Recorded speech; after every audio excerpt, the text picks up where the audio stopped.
kutambua na kuheshimu nafasi ya baba wa kiroho. Kutambua na kufanyaje? Nafasi ya baba wa kiroho. Na kanisa leo, baadhi ya wachungaji, baadhi ya washirika wameshindwa kufanikiwa katika maisha yao ya kiroho na kimwili kwa sababu ya kutokutambua au kutokusamini nafasi ya baba wa kiroho. Na ndio maana wakati mwingine tuna wachungaji, baadhi ya wachungaji, mitume na manabii, wainjilisti na walimu wanashindwa kufanya vizuri kwa sababu hawatambui nafasi ya baba wa kiroho. Kwa hiyo ni lazima utambue nafasi nyeti ya baba wa kiroho. Baba wa kiroho ana mahusiano ya karibu sana na mafanikio yako ya kiroho na mafanikio yako ya kimwili. Nitarudia. Baba wa kiroho ana mahusiano ya karibu mno na mafanikio yako ya maisha yako ya kiroho na maisha yako ya kimwili. Unapokuwa mbali na baba yako wa kiroho, mafanikio yako naye yanakuwa wapi? Mbali. Hebu tuangalie maandiko. Nitakuwa na pointi mbili tu leo, alafu tutakwenda kumaliza. Tuangalie andiko letu la msingi katika kile kitabu cha waraka wa kwanza wa Wakorinto, ile sura ya 4 mstari wa 14 mpaka 16. Naomba kama kuna msomaji anisomee kama yupo. Wakorinto wa kwanza ile sura ya 4 mstari wa 14 na 16. Biblia inasema, siandiki hayo ili niwatahadharishe, bali kuwaonya kama watoto na wapendao. 15 anasema, kwa kuwa ijapokuwa mna walimu 10,000 katika Kristo Yesu, walakini hamna mababa wengi, maana mimi ndiye niliyewazaa katika imani ya Kristo Yesu kwa njia ya Injili. Basi nifuateni mimi. Paulo analiandikia kanisa la Korinto, kanisa ambalo alilianzisha yeye, aliweka misingi yeye, lakini kanisa hili lilianza kupoteza mwelekeo. Maana wanapokuja wainjilisti, wanapokuja walimu kuhubiri pale, wengine wanasema mimi ni wa fulani, mimi ni wa fulani, wakawa wanawachanganyikiwa. Paulo akasema hapana, hao ni watumishi kweli katika Kristo, hao wanahubiri habari njema, lakini hao sio baba yenu wa kiroho. Baba yenu wa kiroho ni mimi. Alitaka kanisa litambue. Sema amina. Nami asubuhi ya leo nataka utambue baba yako wa kiroho ambaye yuko mahali hapa, Dr. Asumwise Mwaisabila. Sema amina. Kwenye madhabahu hii watapita watu wengi, wengine wakihubiri hata moto unaweza ukashuka, wengine wanaweza kufanya ishara na miujiza. Paulo anasema hawa watapita, lakini baba yenu wa kiroho lazima mumjue. Bwana Yesu asifiwe.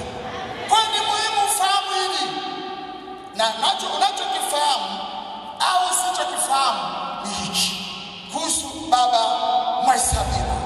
Sema ehe. Hebu sema ehe. Kuna mambo manne ya ubaba juu ya mzee Mwaisabila. Tunaposema Dr. Mwaisabila, mmoja, mjue ya kwamba yeye ni baba wa imani wa taifa la Tanzania. Mbona makofi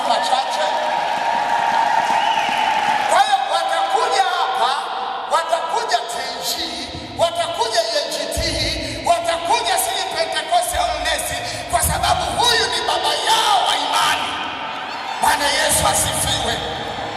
Wa makanisa ya Assemblies walikuwa watatu. Alikuwa Kulola, kesha tangulia. Alikuwa Lazaro, kesha tangulia. Kwa hiyo baba aliyobakia ni nani? Mzee Masabira. Kwa hiyo kuna watu watakuja ili wachukue baraka za baba wa kiroho ambazo ziko ndani. Haleluya. Lakini la pili ninachotaka mfahamue, huyu ni baba wa kiroho wa kanisa la AGCI, Assemblies of God Gospel Church International. Haleluya. Na ndio maana tuko hapa. Nasema na ndio maana tuko hapa. Kwa tutaendelea kuja hapa kwa sababu Masabira ni baba yetu wa kiroho. Aidha utake au usitake, tutatia timu mahali hapa, maana huyu ndio baba yetu wa kiroho wa kanisa la Assemblies of God Gospel Church International. Sema amen. Mwambie jirani yako utaona sana hapa. Hata kama usiposema utatuona sana hapa mwanangu. Iwe usiku iwe mchana, tutatia timu, maana tumegundua ya kwamba baba yetu wa kiroho yuko mahali hapa. Hatuwezi tukamwacha. Haleluya. Kama wao wanaponyonya baraka, na sisi tunanyonya baraka kutoka kwa Masabira. Kama wanapotaka kubarikiwa, na sisi tunataka tubarikiwe kutokana na baba Masabira. Sema amina. Alafu mwambie jirani yako kama mkao wa kula. Ukishubaza baraka zitawapita. Bwana Yesu asifiwe. Unaweza mkaona msile baraka, lazima mchangamke, mjue ya kwamba huyu ni baba amebeba baraka za taifa, amebeba baraka za kanisa, amebeba baraka za wewe peke yako, amebeba baraka. Haleluya. Unampenda Bwana Yesu? Halo. Namba 3. Huyu ni baba wa kiroho wa kwako wewe. Mshirika. Sema amen. Yaani wewe ili ufanikiwe lazima ujue namna gani ya kuchunganisha na baba Masabira. Usipojua ndugu, pole. Nakupa pole. Bwana Yesu asifiwe. Lazima kama mshirika wa kanisa la mahali pamoja utambue nafasi ya baba yako wa kiroho. Sema amen. 4 ni baba wa nyumbani. Ya kina nani? Akina Isaki, akina nani? Haleluya. Na wenyewe lazima watambue kwamba huyu ni baba yao. Sasa halo.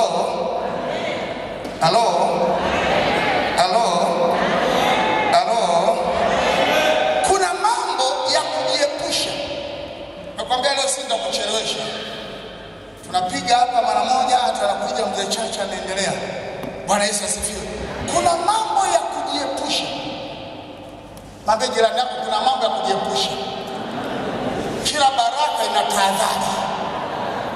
Kila baraka ina vigezo na nini? Wewe unasikia Vodacom wanakuambia baraka na vigezo na nini? Masharti kufanya kuzingatiwa. Mwambie jirani yako vigezo na masharti kuzingatiwa ni muhimu hata kwenye mambo ya kiroho. Mwambie jirani yako bwana, mwambie vigezo na masharti vitazingatiwa. Haleluya. La sivyo utakaa mahali hapa, utaishi mahali hapa. Kama utimizi vigezo na masharti, utashangaa wenzako wanatoka na magari, wanatoka na nyumba, wanatoka na watoto. Wao wamebakia unang'aa macho. Lakini ukizingatia vigezo na masharti, baraka lazima zitatembea juu yako. Nasema baraka zitatembea juu yako, maana ni lazima ufanye hivi. Kwa hiyo kuna vitu vya kujihadhari, kujiepusha. Bwana Yesu asifiwe. Jiepushe kumuinukia baba yako wa kiroho. Kumuinukia baba yako wa nini? Wa kiroho. Na hili tangazo sio kwenu tu, hata kwetu sisi wana AGCI. Kama mimi leo ni katibu wa bodi ya wadhamini, nikiinuka juu ya Masabira, lazima nitashika. Bwana Yesu asifiwe. Na hili tangazo sio tu kwa sisi AGCI, hata kwa wachungaji au wa Tanzania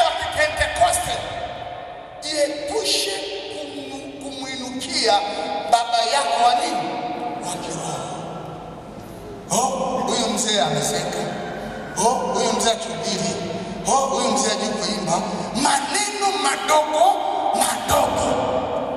Bwana Yesu asifiwe. Jiepushe na hivyo vitu. Hivyo vitu vitachelewesha baraka yako.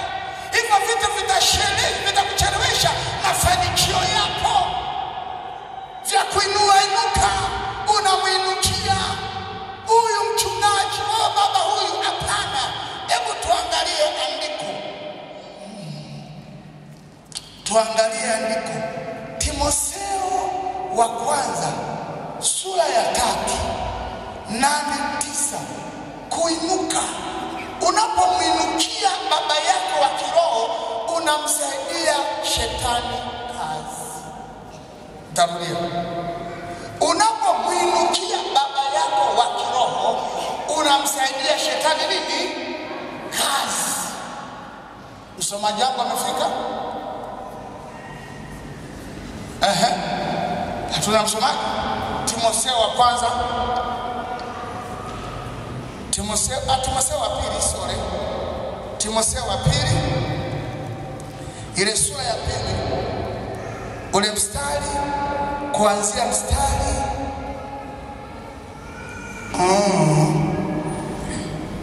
Okay. Mstari wa 25-26. Timotheo wa pili, sura ya 2, mstari wa 25 na 26. Sikiliza. Akiwaonya kwa upole. Akiwaonya kwa upole. Wao washindanao naye. Wao wafanyaje? Washindanao naye. Hao wanaoshindana, ukiwaonya kwa upole, hao wanaoshindana na mtumishi wa Mungu na baba wa kiroho. Endelea. Ili kama ikiwezekana Mungu awape kutubu. Mungu awape kutubu. Hao wanaoshindana na baba wa kiroho, hao wanaoshindana na kweli, maana Mhesabila ndio kweli yetu katika imani. Hao wanaoshindana tuwaonye kwa upole. Endelea.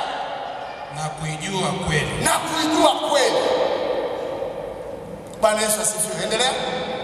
26. Wapate tena fahamu zao. Wapate tena nini? Anaposema wapate tena fahamu zao, hawa walikuwa na ufahamu lakini fahamu zao zikapotea. Ndio maana kuna neno tena. Bwana Yesu asifiwe. Ulikuwa unamjua baba yako tena, ulikuwa unataka fanya vizuri, lakini kuna hali fulani ikachukua ufahamu wako, shetani akakujangia, ukashindwa kujua baba yako wa kiroho. Anasema ili ikiwezekana wapate fahamu zao tena. Natamani fahamu zako irudi tena ili umjue baba yako wa kiroho. Sema amen. Natamani fahamu yako irudi tena. Bila kufahamu hivyo itakuwa ni kazi. Uelewa wako utakuwa ni mdogo. Sema amen. Baraka zako itakuwa ni shida. Maana wewe utakuwa agent wa shetani. Hebu malizia hapo. Malizia 26. Wapate tena fahamu zao na kutoka katika mtego wa ibilisi. Na kutoka katika mtego na ambao hao wametegwa naye. Hata kuyafanya mapenzi yake. Ambao hao wametegwa na shetani, ambao hawafanyi mapenzi yao, bado wanafanya mapenzi ya nani? Wanafanya mapenzi ya nani? Hello. Nasema na wewe, nasema na roho yako, nasema na nafsi ya mtu mahali hapa. Hauyafanyi mapenzi ya Mungu, au mafanyi mapenzi yako, bali shetani amewatega. Wanafanya mapenzi ya nani? Na shetani. Wanainuka wanasema wapingaji. Point namba 2. Jiepushe kumwinukia. Kumsema vibaya. Kumsema vibaya. Vigenge vya uchocholoni. Angalia watoto wake. Angalia wajukuu zake. Angalia hivi. Angalia hivi. Maneno hayo yatakusababisha baraka zako zifungwe. Haleluya. Bwana Yesu asifiwe. Na mimi sijui nini Mungu ameweka juu ya baba wa kiroho.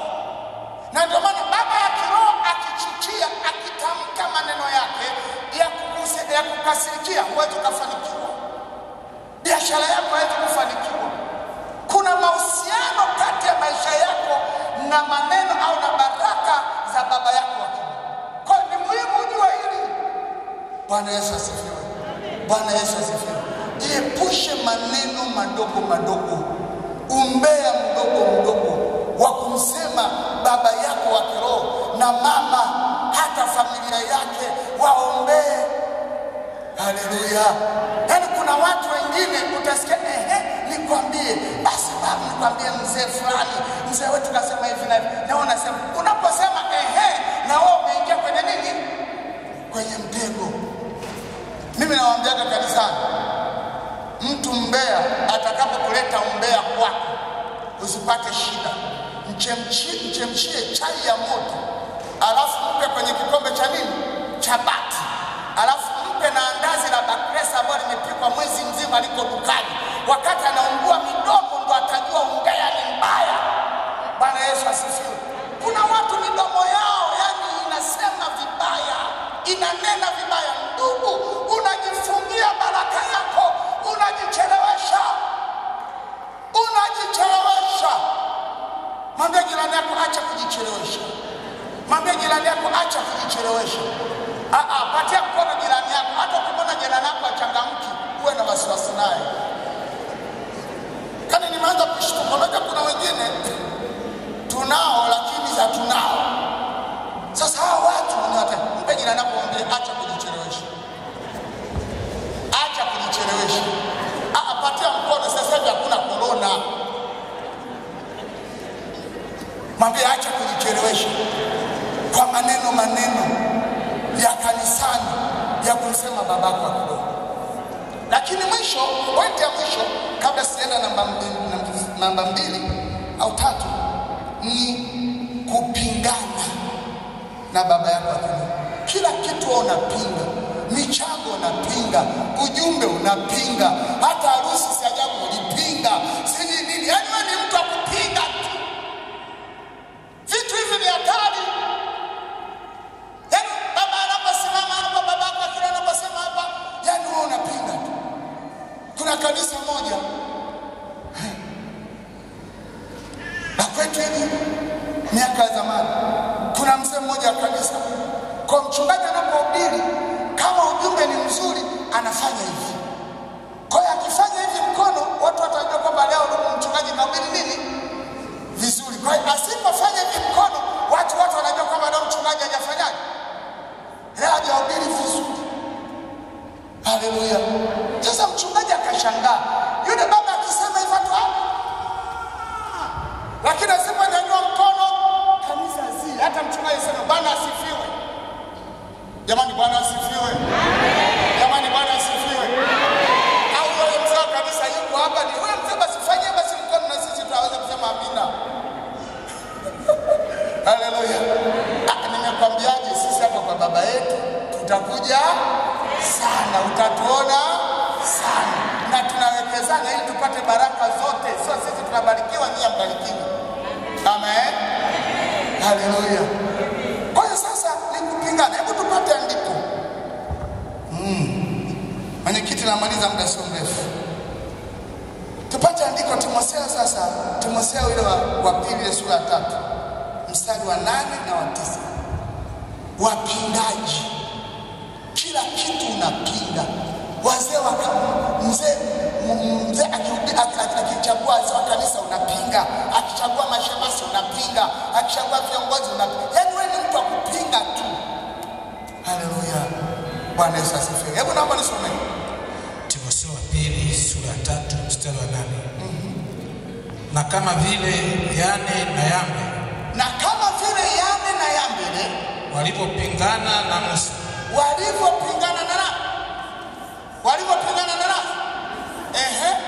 vivyo hivyo na hawa wanapingana na ile kweli. Na hawa wanapingana na nani? Jamani, kweli ni nani? Kweli ni nani? Kweli wa hapa ni nani? Si mzee Mwasabira? Halo? Kama Yane na Yambre walipopingana na Musa, na hawa ndivyo wanapopingana na ile kweli. Endelea, anasemaje? zao. Watu wanafanya. Jamani, mpingaji ni mtu anayeharibika na nini? Half minded, abnormal, taira wa kiroho. Maneno mabaya Bwana Yesu asifiwe. Hawa watu wamepingana, wameharibika akili. Yaani unaweza kumkuta mtu mishipa ya shingo imetoka anapinga, haiwezekani, haiwezekani. Watu namna hiyo ni hatari kwa baba zao. Lakini Biblia inasema hawa watu hawataendelea sana. Malizia. Wamekataliwa kwa mambo ya imani. Wamekataliwa kwa mambo ya imani. Sawa, wenyewe wanajiona wako kwenye imani. Sawa, wenyewe wanajiona dada ni wachungaji. Sawa, wanajiona wenyewe ni maaskofu. Sawa, wanaweza kuona ni manabii. Lakini kwenye mambo ya imani hawa watu wamekataliwa. Na Mungu akikukataa, ni nani atakayekukubali? Hakuna. Haleluya. Somo letu linasemaje? Halo. Jamani, sikuwa na ubiri kama niko na nani. Unajua wakati mwingine unaweza kana kama ni wale wanyama na nani, watu wanakushangaa tu, hawaelewi chochote. Jamani, somo letu linasemaje? Hii inaendelea nayo kwa nini?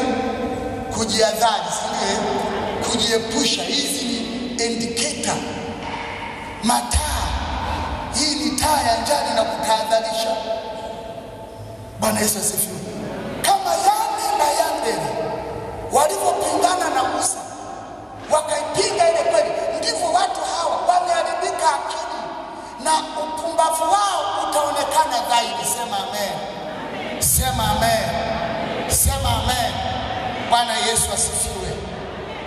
Namba 2, naenda kumalizia pointi yangu ya mwisho. Asante.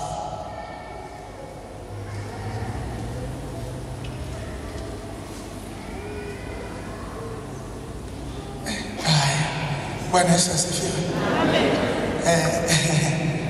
Nimepata neema. Watu kiitwa vimemo unaweza ukashangaa umechanganyikiwa, baada ya kusema amina unasema sema oye. Baada ya kusema Bwana Yesu sema Yesu oye. Jamani, Yesu oye. Amina. Namba 3, namba 2 ya 3 ilikuwa jiepushe na kupinga. Usiwe mpingaji. Kila kitu unapinga, kwenye kwaya unapinga, kwa wamama unapinga, kwa mashemasi unapinga. Yaani mpaka watu wameshakujua wewe ni nani? Mpingaji. Hata mambo yao hawawezi wakasema, hata kama wana jambo zuri, wanajua tukimpelekea mama fulani, tukampelekea baba fulani, lazima atafanyaje?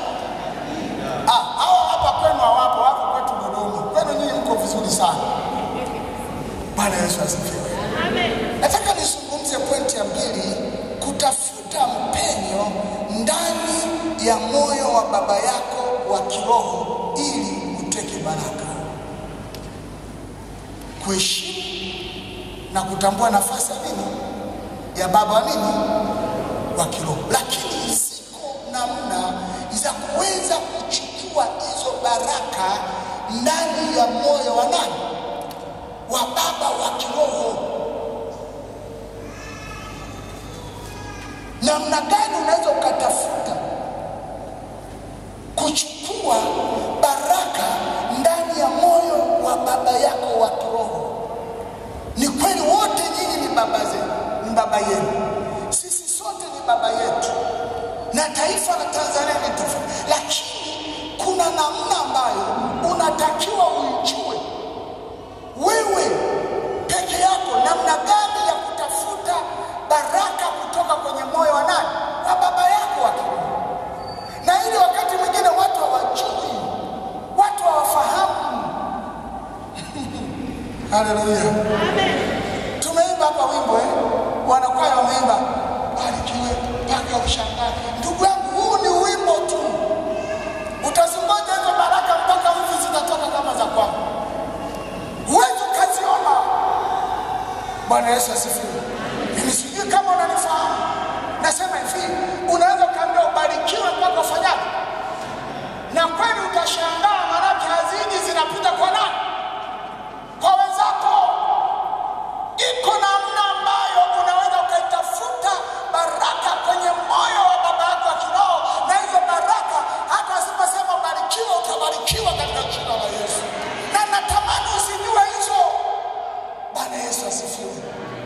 Yesu asifiwe. Moja, kuna vitu viwili kama sio vitatu. Moja, lazima utambue baba yako anapenda kitu gani. Baba yako, hello, lazima ufahamu, utambue baba yako anapenda kitu gani. Hapa hata nikiuliza swali la kizushi, si ndio? Okay, tuache kwanza na baba. Wangapi wanajua namba za viatu vya baba zao wazazi waliowazaa? Hebu nyosha mkono. Namba ya viatu wanaovaa kama na baba. Wote ni yatima, ni hamna baba. Au nimenena kwa lugha? Nasema wangapi wanatambua namba za viatu wanaovaa baba zao? 1, 2, 3, 4, 5. Haya, wangapi hatutambui namba za viatu vya baba zetu au mama zetu? Usiseme ukweli. Au saizi ya shati anaovaa baba yako, au saizi ya suti anaovaa baba yako. Na ndio maana wakati mwingine unaponunua shati, unanunua shati utafikiri umemnunulia yule jamaa anaovaa ile Kalimanzira, ni shati kubwa oversize. Baba, nimekuletea zawadi. Unamvisha baba, unampelekea mama yako dela, unafikiri kwa anavaa jini mahaba. Refu utatoka chini mpaka huko. Kitu unachokipenda lazima utakifuatilia. Sema amen. Sema amina. Lazima utambue baba yako wa kiroho anataka nini, anapenda kitu gani.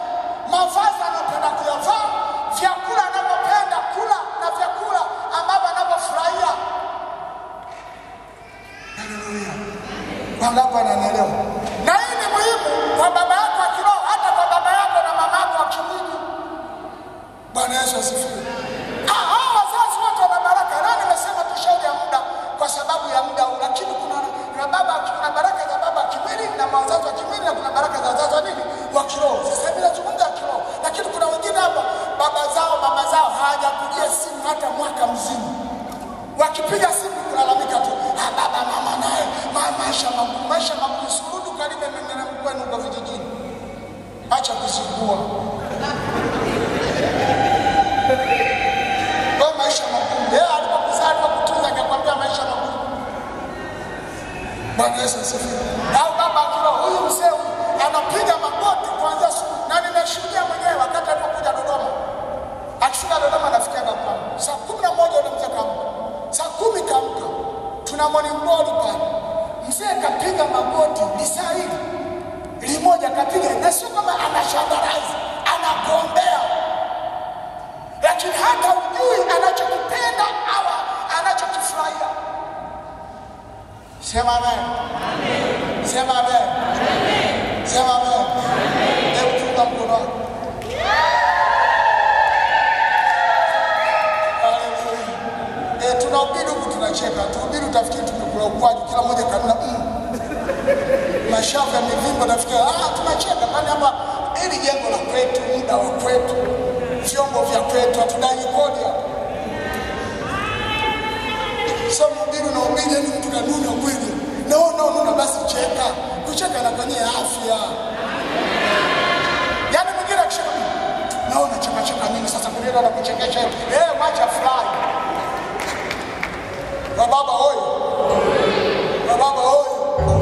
Yaani kuna baba mwekandika hapa mwanangu tangia mwanzo mpaka mwisho. Yaani sio nafikiri nataka unikwambie mwana mmoja niwasomee. Baba oyo.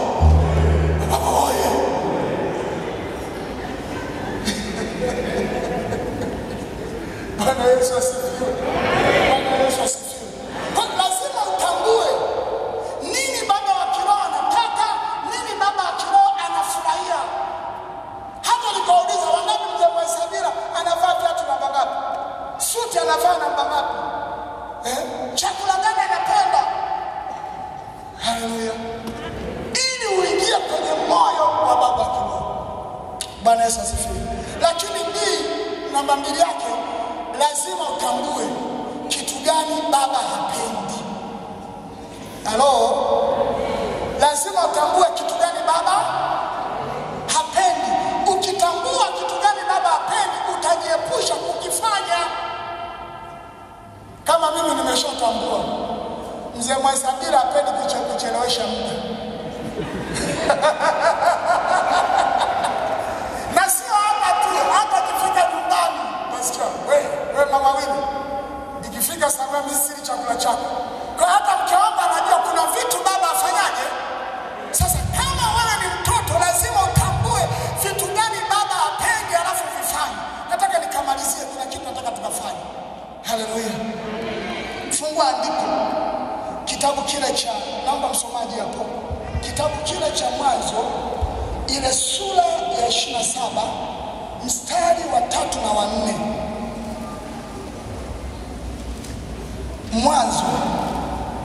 Mwanzo ile sura ngapi? 27, si ndio? Mstari wa ngapi? Wa 3 na wa 4. Mwanzo sura 27 mstari wa 3 na wa 4. Basi nakuomba chukua mata yako. Basi huyu Yakobo, Esau anamwambia nani? Isaka anamwambia nani? Esau. Basi chukua mata yako. Podo lako na upinde wako ukaende nyikani. Ukaenda wapi? Jamani, ukaenda wapi? Ukaenda wapi? Jambo la kwanza achukue nini? Upinde, achukue na nini? Na mshale. Alafu aenda wapi? Nyikani akafanyaje? Endelea. Uniwindie mawindo.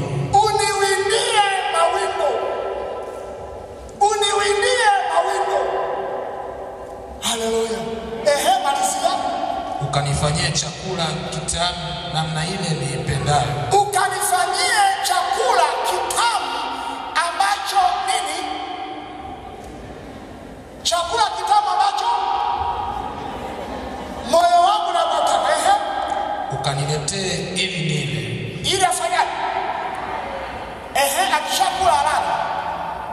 Ili nile. Na roho yangu ikubariki